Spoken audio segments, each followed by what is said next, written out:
Assalamualaikum warahmatullahi wabarakatuh.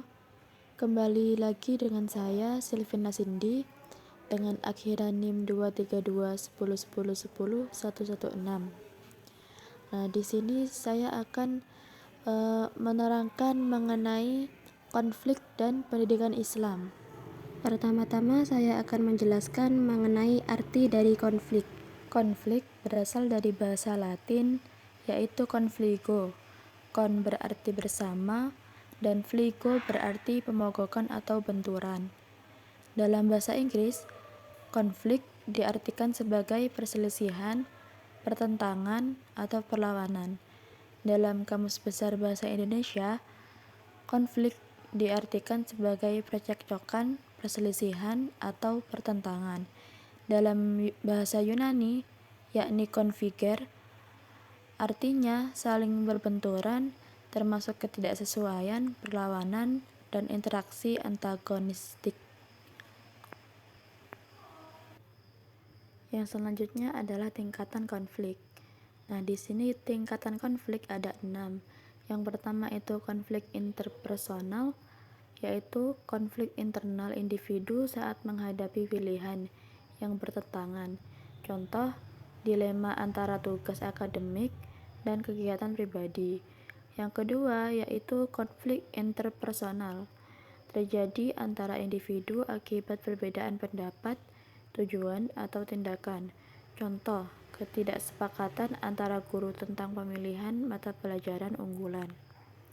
Kemudian yang ketiga itu ada konflik intragrup, terjadi di dalam satu kelompok karena perbedaan latar belakang atau emosi. Contoh, diskusi dalam MGMP yang menghasilkan kesimpulan berbeda. Kemudian konflik intergroup, terjadi antara kelompok karena perbedaan tujuan, persepsi, atau kepentingan. Contoh, guru seni terganggu oleh guru matematika saat melatih siswa menyanyi keras. Kemudian yang kelima itu ada konflik intraorganisasi. Nah, di sini konflik antar bagian dalam satu organisasi. Contohnya, bidang kurikulum berselisih dengan bidang kesiswaan. Kemudian yang terakhir ialah konflik interorganisasi. Konflik antar organisasi akibat ketergantungan atau perbedaan kepentingan. Contohnya, konflik antara sekolah dengan organisasi masyarakat terkait kebijakan tertentu. Yang selanjutnya ialah lembaga pendidikan. Nah, lembaga sendiri memiliki arti yaitu wadah yang bertujuan mendidik individu sesuai nilai Islam, membentuk generasi beriman dan berakhlak mulia. Di sini terdapat 3 jenis lembaga. Yang pertama itu keluarga, yaitu pendidikan awal bagi anak dalam lingkungan rumah tangga. Kemudian yang kedua itu sekolah, tempat pendidikan formal yang mengembangkan pengetahuan dan karakter siswa. Yang ketiga yakni masyarakat, pendidikan informal dari lingkungan sekitar seperti adat dan nilai budaya. Kemudian model pengelolaan konflik. Nah, model pengelolaan konflik ini di sini ada 9, yakni yang pertama model kolaboratif, yaitu menyelesaikan konflik melalui diskusi dan negosiasi bersama. Tujuannya yakni untuk menjadi solusi yang memuaskan semua pihak. Yang kedua model mediasi, yaitu pihak ketiga netral membantu menyelesaikan konflik. Contohnya mediator menyelesaikan konflik antara siswa yang berselisih. Kemudian yang ketiga model transformasional. Nah, model ini menggunakan konflik untuk memperkuat tujuan lembaga. Contohnya, kepala sekolah memotivasi guru agar fokus pada tujuan pendidikan. Kemudian yang keempat yakni tabayun, memastikan kebenaran informasi sebelum bertindak. Contohnya, kepala sekolah mengecek fakta sebelum memutuskan masalah siswa. Kemudian yang kelima itu ada musyawarah, yaitu diskusi bersama untuk mencapai kesepakatan. Contohnya, guru dan orang tua berdiskusi tentang pengaturan jam belajar siswa. Nah, yang keenam ini ada negosiasi. Nah, negosiasi ini mediator memediasi pihak yang berselisih hingga tercapai kesepakatan. Contohnya, kepala sekolah menengahi guru yang berselisih terkait jadwal mengajar.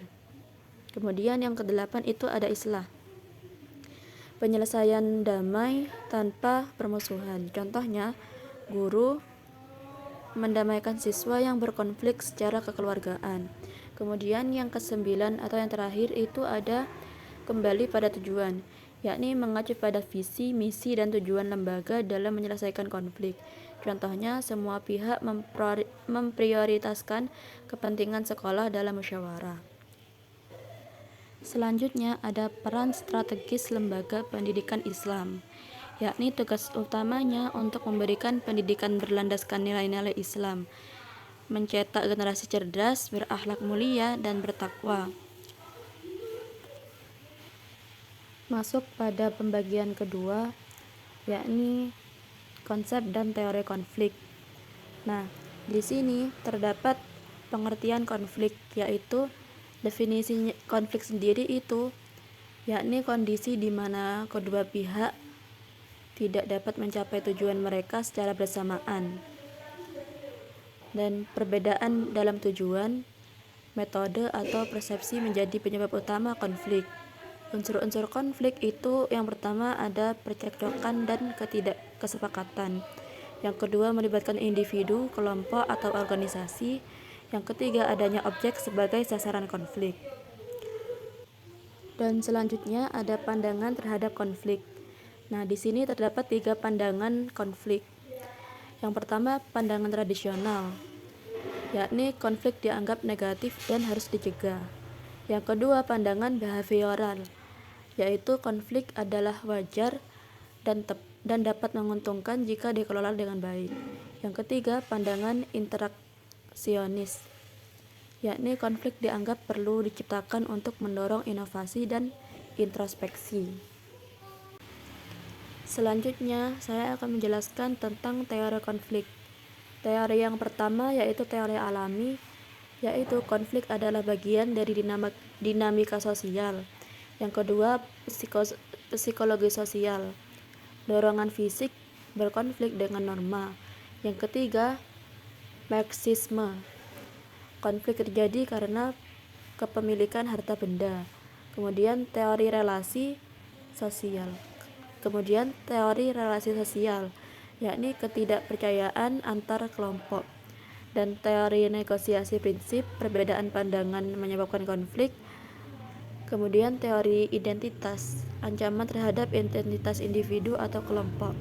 Kemudian teori kesalahpahaman budaya, perbedaan cara komunikasi antar budaya. Yang selanjutnya yaitu jenis-jenis konflik. Nah, di sini ada sosiologi, yaitu konflik dalam keluarga, masyarakat, atau antar bangsa. Kemudian psikologi, konflik batin dalam diri individu. Kemudian ilmu politik, konflik untuk mempertahankan kekuasaan. Ilmu komunikasi atau konflik dalam proses komunikasi dan media.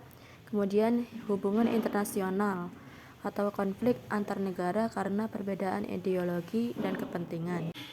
Yang selanjutnya ada sumber konflik. Yang pertama, perbedaan fungsi organisasi. Nah, di sini pertentangan antara individu atau kelompok, tekanan eksternal. Kemudian menurut Mulyasa ada perbedaan pendapat, salah paham, dan kepekaan berlebihan. Kemudian menurut Hafiduddin dan Tanjung, perbedaan latar belakang keluarga, pendidikan, dan kebiasaan, kesenjangan kompensasi. Menurut Siregar itu ada ketimpangan akses sumber daya, konflik nilai, adat, dan agama. Untuk selanjutnya yaitu faktor penyebab konflik. Yang pertama itu ada ekonomi, ketimpangan akses sarana hidup. Kemudian sosial, perjuangan eksistensi diri. Kemudian politik, ketidakadilan kekuasaan. Psikologi, dorongan berkuasa atas orang lain. Kemudian norma moral, ketidaksesuaian norma dengan perubahan sosial. Selanjutnya ada tahapan konflik. Nah, di sini ada konflik laten, potensial akibat perbedaan individu atau organisasi. Kemudian yang kedua ada konflik terasa, perbedaan persepsi mulai terlihat. Kemudian konflik manifest, yaitu aksi saling bertentangan. Kemudian konflik terbuka, benturan agresi secara langsung. Kemudian pasca konflik, penyelesaian konflik melalui manajemen yang tepat. Masuk pada poin C, yakni menyikapi konflik sosial dalam pendidikan Islam. Nah, di sini menyikapi konflik sosial dalam pendidikan Islam itu yang pertama ada pendidikan Islam berperan penting dalam mengatasi persoalan masyarakat. Yang kedua, tantangan utamanya yaitu memudarkan kedamaian sosial, konflik sosial dan kekerasan. Kemudian pendidikan Islam harus mendorong toleransi dan persaudaraan berbasis nilai-nilai agama. Selanjutnya adalah kontribusi pendidikan Islam terhadap konflik sosial. Yang pertama itu agama dan budaya mempengaruhi sikap dan perilaku manusia. Kemudian Islam mengajarkan persaudaraan dan kesamaan sebagai ciptaan Tuhan.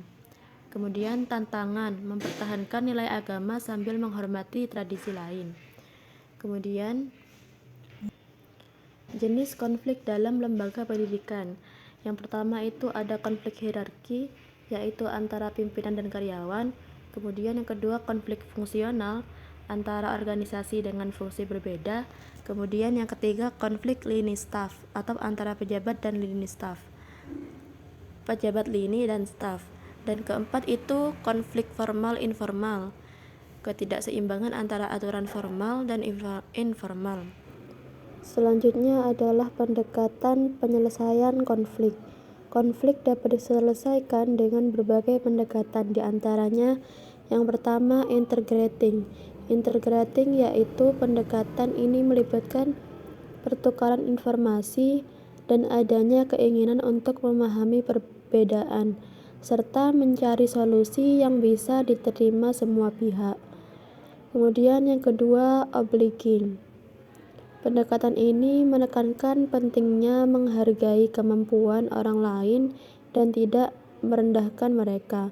Pendekatan ini membutuhkan perhatian tinggi dan kerjasama dalam penyelesaian konflik. Kemudian yang ketiga itu dominating, yaitu pendekatan ini lebih menekankan pada otoritas diri. Biasanya digunakan ketika perlu diambil keputusan yang jelas tanpa negosiasi, terutama dalam situasi mendesak. Pendekatan ini efektif ketika ada kekurangan pengetahuan atau keahlian tentang isu yang sedang menjadi konflik. Yang keempat ialah avoiding, yakni pendekatan yang dilakukan dengan menghindari konflik, terutama jika konflik tersebut bersifat sepele atau dapat memburuk jika ditangani. Kemudian compromising. Pendekatan ini digunakan ketika kedua pihak harus memberikan perhatian pada masalah yang ada. Penyelesaian dilakukan melalui kompromi atau negosiasi. Kemudian yang keenam collaborating atau kolaborasi. Pendekatan kolaborasi melibatkan negosiasi untuk menemukan solusi yang memuaskan semua pihak yang terlibat dalam konflik. Pendekatan ini meliputi pemahaman bersama atas masalah yang ada, serta penggunaan kreativitas dan inovasi untuk mencari alternatif yang dapat diterima oleh kedua belah pihak. Yang ketujuh, accommodating atau mengakomodasi. Pendekatan ini dilakukan dengan mengabaikan kepentingan pribadi dan berusaha untuk memenuhi kepentingan pihak lain dalam konflik. Pendekatan ini cenderung memiliki tingkat kerjasama yang tinggi dengan tingkat keaktifan yang rendah. Kesimpulan dari pembahasan di atas yakni pendidikan Islam berperan penting dalam menyelesaikan konflik sosial dengan menanamkan toleransi, menghargai keberagaman, dan menggunakan pendekatan yang sesuai seperti integrasi dan kolaborasi untuk menciptakan harmoni dalam masyarakat. Jadi sekarang kita sudah selesai membahas tentang konflik dan pendidikan Islam. Semoga video ini bermanfaat. Saya cukupkan sampai di sini. Wassalamualaikum warahmatullahi wabarakatuh.